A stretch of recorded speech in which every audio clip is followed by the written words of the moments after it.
Good morning students, I am Shomaji sir. Today I am here to deliver my lecture on topic Phylum Echinodermata. So this is the last phylum under invertebrates. So watch the entire lecture to get basics out of it.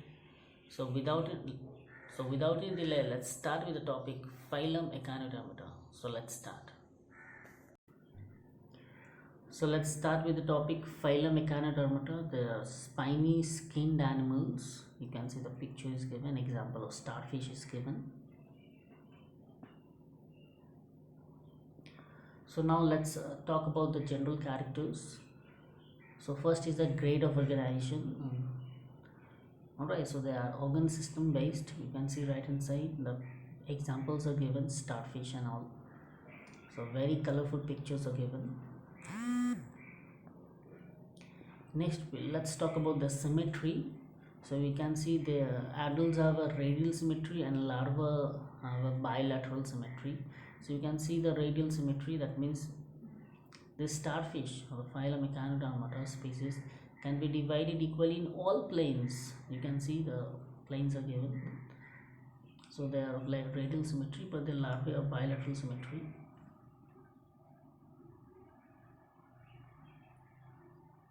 Now let's talk about the germinal layer. They are triple plastic organism. That means they have three germinal layers.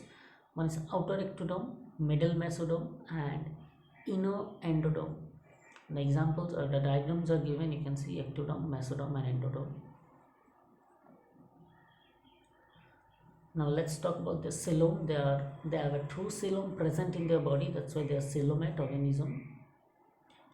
You can see the coelom cavity is shown in the right hand side of the picture.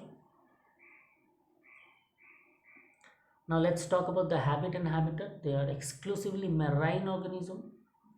You can see right hand side the pictures are given.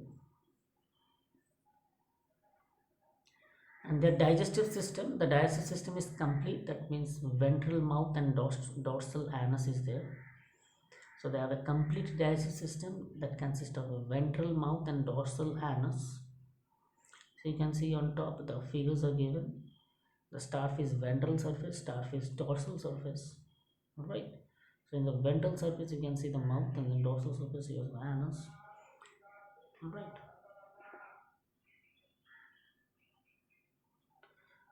Now let's talk about the respiratory system. So dermal branchi, that is skin, gills or papillae, and tube feet. So you can see the tube feet they have, and the gills are also there, and they have a complete respiratory system. So you can see the circulatory system. The circulatory system is open type. That means water vascular system that helps in circulation. So we can see the radial canals are given, the metropodyte are given, the ring canals are given, the tube feet are given, the stone canals are given, and ampullas are given. Now let's talk about the reproduction in Echinodermata. They are dioecious organism. They have external fertilization. The development is indirect and ciliated. They have a cilia, ciliated free swimming larvae are there. You can see in below the figures are given three types of larvae of starfish. You can see the pictures nicely given, the sections, the sheath plate, the arm, the spine, the gonad, the anus, the cardiac stomach.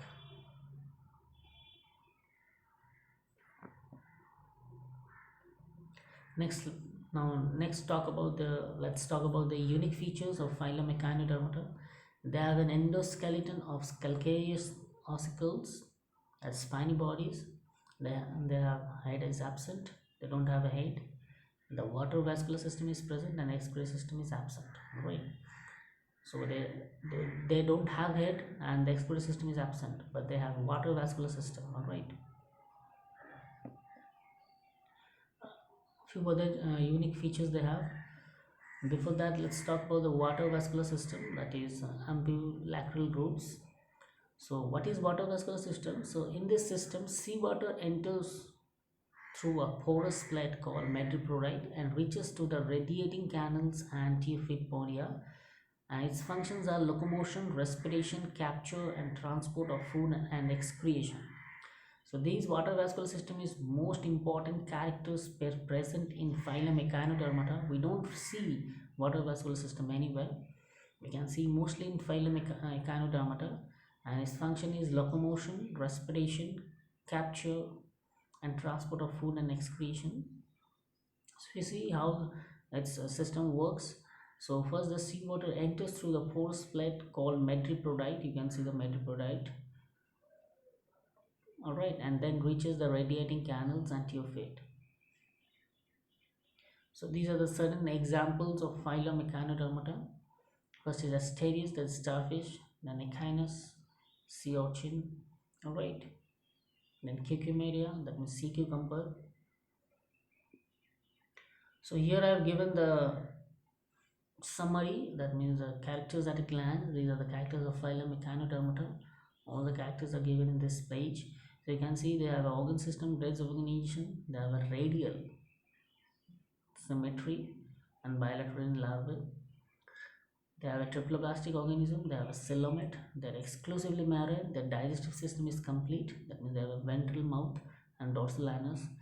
And let's talk about the respiratory system, the dermal branchiae, that is skin, gills or papillae and tube feet. They have a reduced and open type of circulatory system. The reproduction is dioecious, that means external fertilization, and development is indirect. They have a ciliated free swimming larva. And certain unique features they have, that means body is covered with spine, that is head is absent. They don't have a head. Their excretory system is also absent. They have a water vascular system, and they have a calcareous endoskeleton ossicles. Examples we have Asterius, Echinus, Cucumeria, etc.